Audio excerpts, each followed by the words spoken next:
Welcome to the Untold, where we uncover the undiscovered. Today we have with us a wonderful guest, AlJazi AlJaber, who has a huge passion for cats, as do I. She is an animal activist and veterinary teacher, as well as a kindergarten teacher, and she educates people online on cat care and how to rescue them, which I think is a very noble and passionate goal. I hope to learn a lot from her, and I hope that you will also learn a lot about cat care and the wonderful, beautiful thing that is having an animal who loves you.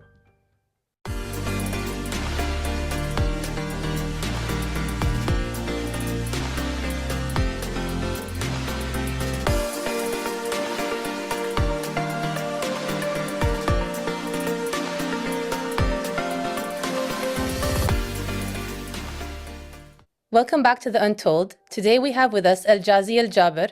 AlJazi, welcome to the show. Thank you. It's wonderful to have you. I'm really excited to talk to you because I also love cats. And I heard that you were an animal activist and a veterinary teacher. Is that how you would describe yourself? I would say I'm a preschool teacher and I studied veterinary later in life. That's really cool, actually. So what inspired you to start educating people about cats? So I would say my passion, because I've always loved cats since I was like maybe a kid, but I wasn't allowed to have cats back then. And I got my first cat when I was 18, and this is like where I experienced the unconditional love, And of course, many mistakes I made while taking care of that cat. And I wish like there were resources that would tell us how to take care of cats, how can we keep them healthy, and but the resources were limited back then. Many events happened and it led me to, okay, you know what? I can be that person who can educate people. I actually can relate with you on that front because I wasn't allowed to have cats as well growing up, not even until my early 20s when my brother brought home a kitten. And my mom couldn't say no to how cute it was.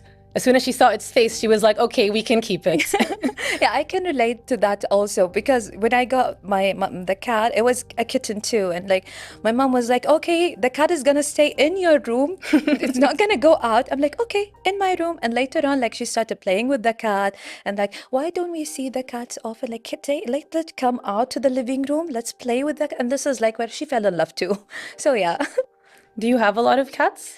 It started with one cat, and later I started rescuing newborn kittens. When I started rescuing newborn kittens, this is where I realized that there aren't enough resources or let's say Arabic resources of how taking care of newborn kittens, how to rescue them. And this is where I started going to like English resources, and where like I learned how to take care of newborn kittens. And then when I rescued these kittens, I couldn't just put them for adoption. So I kept them. They're 5 years old now. And, Oh, bless them. And ever since I started like this journey of like spreading awareness, how to rescue newborn kittens, and then things like got bigger. So this is where I decided to study nutrition and then veterinary. So it's like, you take step by step, and then yeah. It kind of snowballed, I guess. Yes, this is how it is. That's really cool because it is actually very difficult to take care of newborn kittens, especially if they don't have their mother with them. So it's really great that you were able to educate yourself when the resources were not available, and then became a person to who people could come to learn about these things. Yeah, because you see, when it comes to newborn kittens, they need constant care, because in their first few weeks, they feed every 2 to 3 hours, and you need to keep them at a certain temperature. You need to even like they don't know how to use the litter box, you need to do like what the mom does, and so you need to take care of them in a special way. And most people think, oh, okay, we can give them just a bowl of milk and it would be fine, but this is not true. No, milk is actually really bad for cats, but people aren't aware of it. That's true. That you should use like the powder milk that is specialized for kittens. A lot of our own cats were rescues as well. It just happened over the years. One cat was actually pregnant and used to come to our doorstep because we used to feed the cats nearby the house. Yeah. And I think she saw us as a safe space because she was pregnant. And then it came to the point that we just felt bad for her, so we took her in and she birthed her babies, and we had like so many kittens in the house. It was so adorable. They were little rascals, but I loved them so much. Unfortunately, we couldn't keep them all, but we kept 2 of them. That's And nice, yeah. one of them is an orange cat, so he's full of energy. My rescued cats, 2 of them are strays, and one of them is Persian. When you see them playing, you'll be surprised that how the stray cats would show you maybe sometimes. I know it has to do with the personality, but still, I always see stray cats as like they can give you more love, more affection than the other cats. I actually agree with that because I think our rescue cats also show a lot more affection and they want a lot more attention in general. Yeah. Whereas our one sort of almost pedigree cat, it's impossible to get him to want attention at the times that you want it. He's very specific about it. Yes. He's like, no, I'm a princess. I'll only do it whenever I want. That's true. Yeah. What inspired you to take the journey from caring for cats and rescues to veterinary studies? When I saw that I'm capable of giving a new chance for a weak animal, they cannot I gave them a chance to survive. I gave them a chance for a new life. This is where I decided to rescue more newborn kittens. The struggle was that I'm a teacher and I don't have enough time to take care of them and all the time. And I used to take care of them during, let's say, the summer holiday where I have 3 months where I can be at home and be available and I have enough time to do that. But I was thinking, what if I educated people about that? Would give a chance for many newborn kittens to survive. I would say, that was the first step. Later on, I started studying nutrition as a start, and I realized that there are many points and regarding how to take care of the health of the cat and what to feed them, and so no one talked about it in the Arabic world, in the Arab world, and no one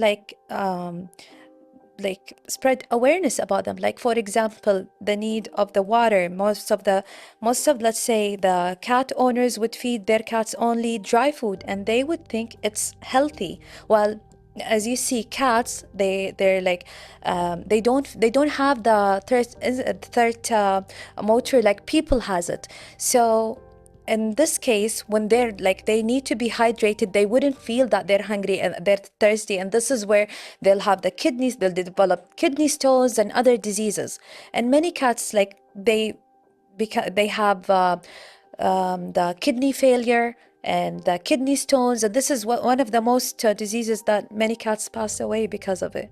So when you start educating people about this point and how they need to provide wet food for their cats and how they need to provide water and encourage their cats to consume more water, this is how you're going to help more cats and more cat owners, Yeah, that's very true. Yeah. I've also heard that cats don't like when their water is next to their food. You have to keep them separate because their natural instinct is the water will be clean and safer if it's away from the food. That's something I only learned through social media, by the way. I would say they like running water. When you have let's say the shower and they see it the running water from the tap water, they would run and start to play with it. Because in their instinct, this is a clean water, just the way they find it in nature. So when it's a still water in a bowl, they wouldn't go there. That's why we advise the pet owners to have fountains for them to encourage them to drink more water. That's actually really funny because one of my friends has a cat who every now and again will just go and stand by the sink and it will wait there and meow because it wants you to open the sink so that the water comes out and it can just drink from it for a while. It doesn't want the water that's on the floor. It's like, no, I want the running water. Yes. I want this specific. Please do it for me. I'm not leaving the bathroom until you open the sink. Yeah, because actually it's also entertaining for them because you can relate it to their hunting instinct too. Oh, okay. Yeah. I feel like cats in general don't like the toys that you buy for them and they'll play with everything else instead that you have at home. They will choose the boxes. They do. It's their favorite toy. I always our house has so many just random open boxes just for the cats to dive into because that's their favorite place to be. Yeah. Considering that cats are so multifaceted, I think people don't realize how much goes into taking care of a cat. It's not just cuddles and they're not just solely independent. So what would you say about caring for cats? What do they actually need? I think there's a misconception that people think cats are independent, so we can just let them be in the house. They don't play with them. They don't give them whatever they need. For example, yes, I do agree that they're more independent than dogs, but they have also certain needs. For example, the topic of the water that I mentioned, that they need to be fed the wet food. Many cat owners depend only on the dry food as like the main meal, and this is not healthy. As you can see, for the dry food, the highest percentage of water could reach 10%, and this is the highest, while in the wet food it would be 70 or more. So wet food, when we provide it for the cats, this is how we prevent them from kidney stones. This is how we prevent them from kidney failures and other diseases. Also, they will have the shiny coat. And so other than that, taking care, like cleaning their litter box, this is something should be done like regularly.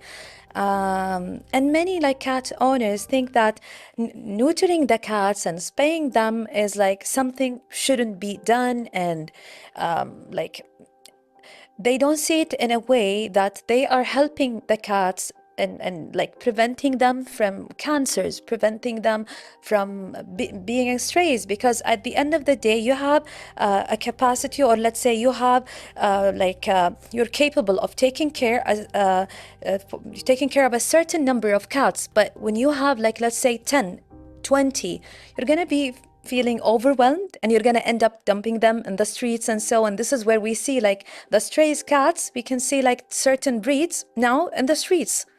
I see that a lot with the Scottish shortfolds, the one with the little ears like that. I think there was a period when they were very popular in Kuwait, but people weren't aware of how high maintenance they are. Yes. They actually get sick a lot. They get sick a lot. They get sick a lot because this breed, like, it's, how can I say it? Like, they decided to get two different breeds and get that Scottish fold.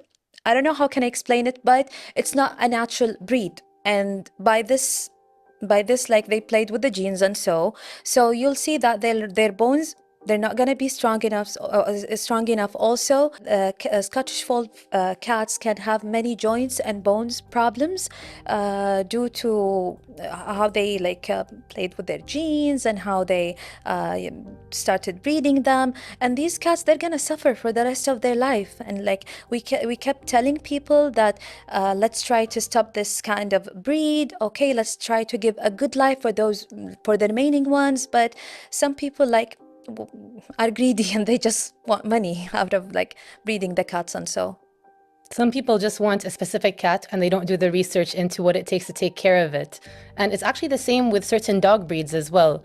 I think pugs or shih tzus, they have a lot of issues with breathing because they're bred in a certain way to be small and cute. Mm-hmm. So it's really interesting that people have so many misconceptions about cats, and that you're there to educate them now, which is a really, really honorable thing to do, by the way. Like, kudos to you. Yeah.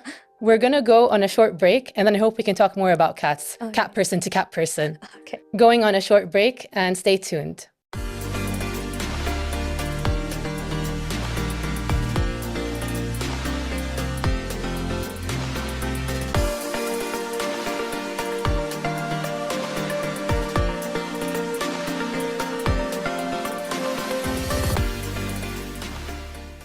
Welcome back from the break. We were with AlJazi talking about the amazing world of cats. Could you tell us what some of the challenges you've had to face in educating people about cats? I would say there's a myth most people think it's true, which is most women, when they get pregnant, they get rid of their cats because of the toxoplasmas. They get scared of like losing the baby, going through a miscarriage. And that's not true, because with the toxoplasmas parasite, if the pregnant lady can get it not only from cats. I mean, it's rarely that would get it from a cat, to be honest. You see, you can get it from uncooked food, unwashed vegetables and like fruit, or even from gardening activities. I wasn't aware people had that misconception. Yes. It's really interesting to know that people can have so many ideas, but they don't actually do the research. That's the thing, like, because even I remember when I was pregnant with my kid, I made sure to have many pictures and talk about that topic, and like keep my cats and show them like what you can do as a pregnant woman when you have cats. You can like keep taking care of them. The only thing, like, just to be safe, you can ask someone else to clean the litter box. That's all you need to do. Or even if you don't have anyone to clean the litter box, you can like just put gloves and clean the litter box and just wash your hands after, and that's it. Well, it's really cool that as an educator, you can break these misconceptions for people, because I feel like having cats is a wonderful thing. And I think it's actually really nice when babies get to interact with animals as well and they grow with them. Yeah. It's so cute. It's so nice. I still remember like the first time my cat interact with my baby. Yeah. Maybe my baby was like 2 months old back then, and he was like on that like rocking chair, and then my cat went to the baby and started sniffing, and it was so cute. I remember like I took a video for that moment, and I still like show it to my kid, and my kid now is 4 years old, and I still show him that video and tell him, you see, this is the first time Hero came to you. This is the first time Hero played with you. That's Yeah. so cute. I Yeah. actually have seen a lot of videos on social media where babies and like newborns or cats, and they seem to want to take care of the baby as their own sometimes. Yes. Or they see it as their friend, and they'll even be protective against, if a stranger comes to the house or someone they don't know, which is really sweet. That's true. Even I remember when I was pregnant, one of my cats, Shudi. So Shudi like is my baby, because you see I had him since he was born, and back then maybe he was 10 or 12 years old, and when I was pregnant I remember that he used to rub his head on my belly. Aw, that's so sweet. And sit next to me the entire time.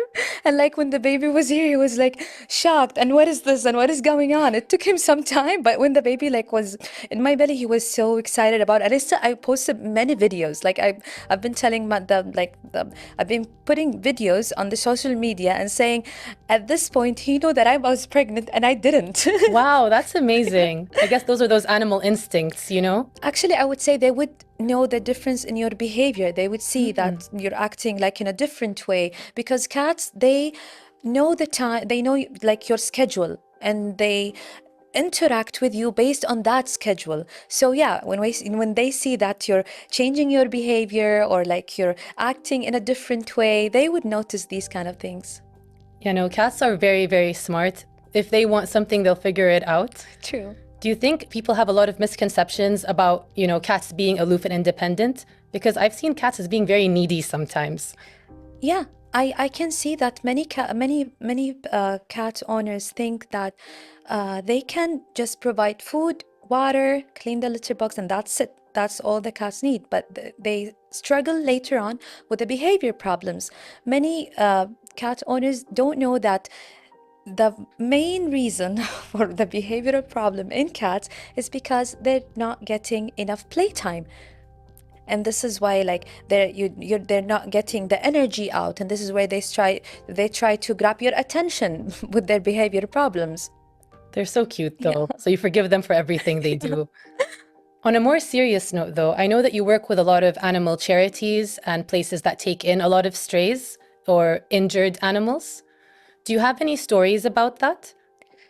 I remember one story that the first time I rescued a newborn kitten, and like my son was interested back then, because I think it was like 2 years ago, and he was interested. He was taking care of the kitten with me, and the kitten, he named the kitten Tigger. Aw. And it was when it was time for the cat to travel for its like new family for adoption, I was really wondering, what am I gonna tell my son? Aw. So what am I gonna tell Wali? So I asked Wali to come with me, because we're gonna take Tigger somewhere. And then I said, Tigger he's gonna have a new family, and just like you have Mama and Baba and Tigger. We're gonna give him a new family. And then when we parked like where the shelter is, and I gave Tigger to the lady, and then like went back to the car, and like we started driving, he was like, Tigger, I want my Tigger,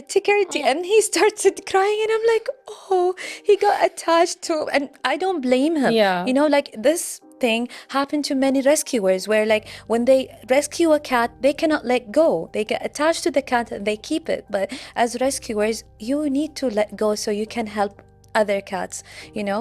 So this is like one of the things I couldn't forget. I remember I printed Tigger's picture and we still have it in our house for my son. He's still a family member. Yeah. He's still with you Yeah. guys. That's so sweet.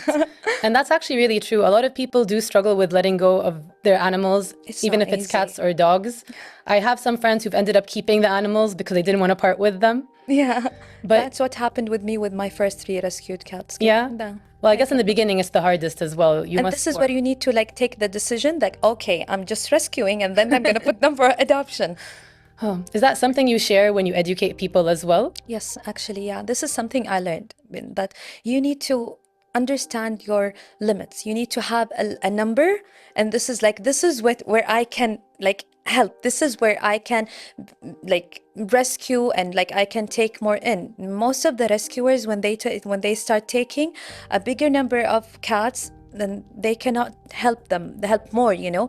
They start having like bills they need to pay. They start asking for support. And I know some people, yes, they would help, but at the end of the day, No. no. I understand that. Yeah. Speaking of that, though, is it hard for you to balance all these things? Because you don't only educate people on cats and rescue them, you're also, we spoke before about you being a kindergarten teacher.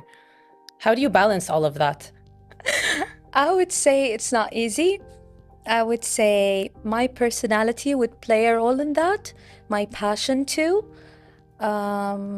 So yeah, once you're like, I would say cats, I consider cat as my special interest. So this is where the passion is coming from, and this is where I'm gonna like keep learning more about cats, trying to help more people. So yes, it's not easy, but yes.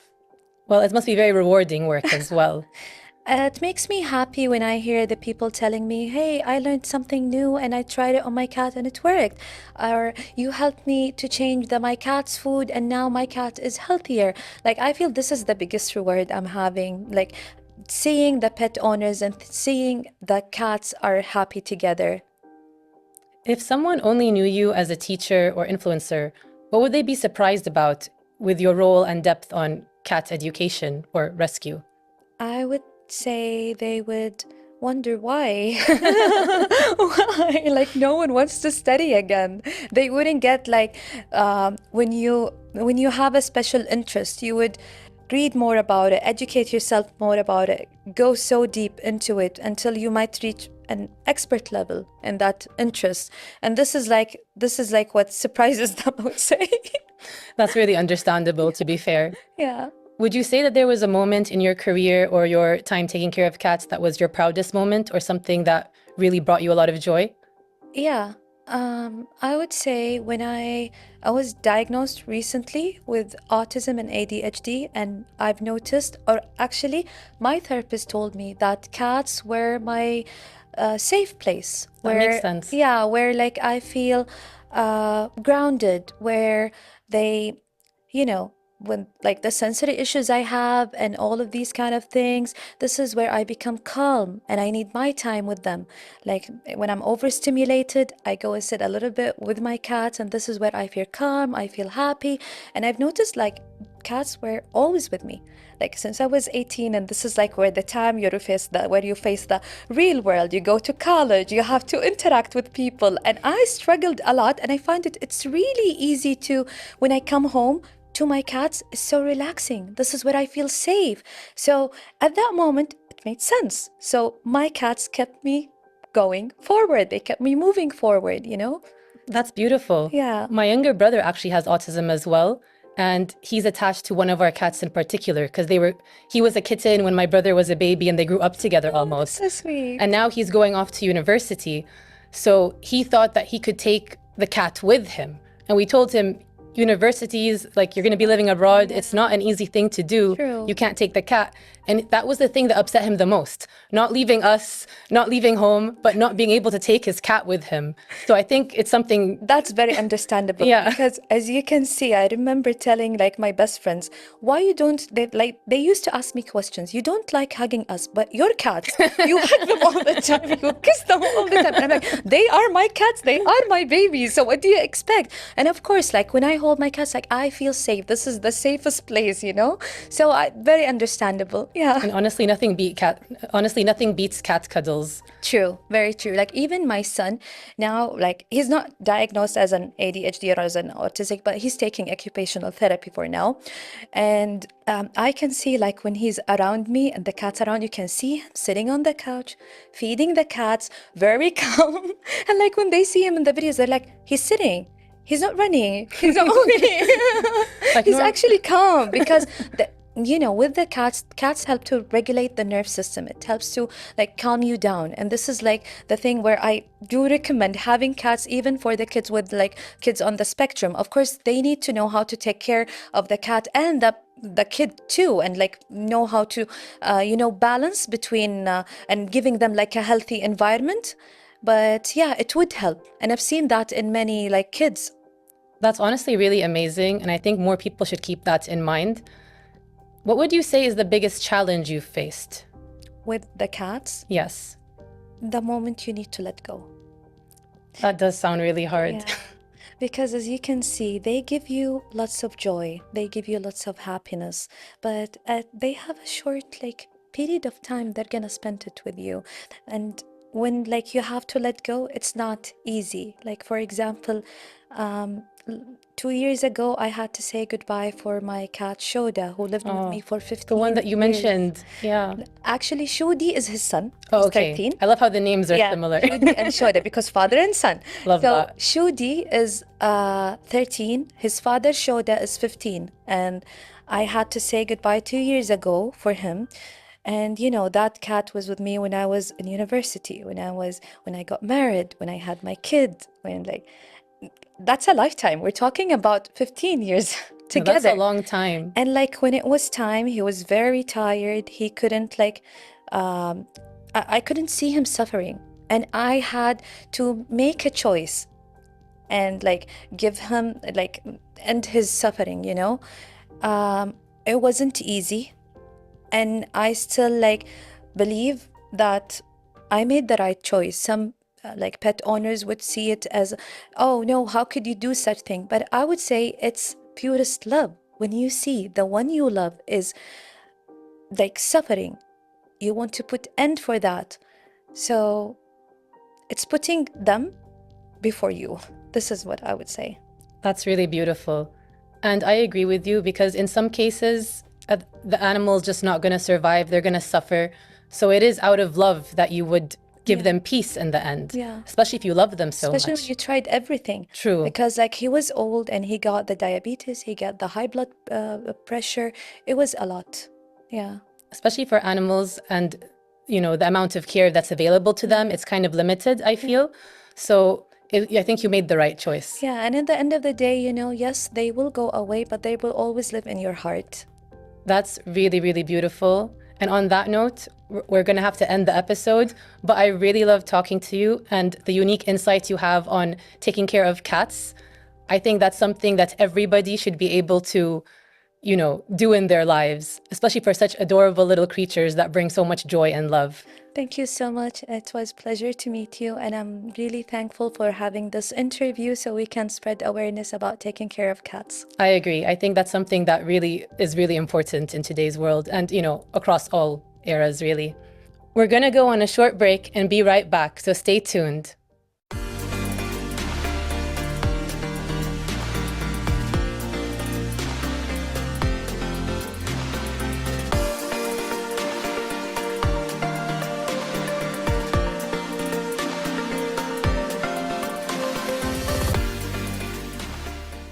Welcome back, and I hope you enjoyed today's episode with AlJazi AlJaber. I feel like I learned a lot from her personally, and I hope you did too. It's really beautiful to see someone with such a passion for cats and animal care, and I hope that you will take the lessons she gave us today into your regular lives, and also maybe rescue a cat and give some love to an animal in need. We'll see you next time. Thank you for tuning in.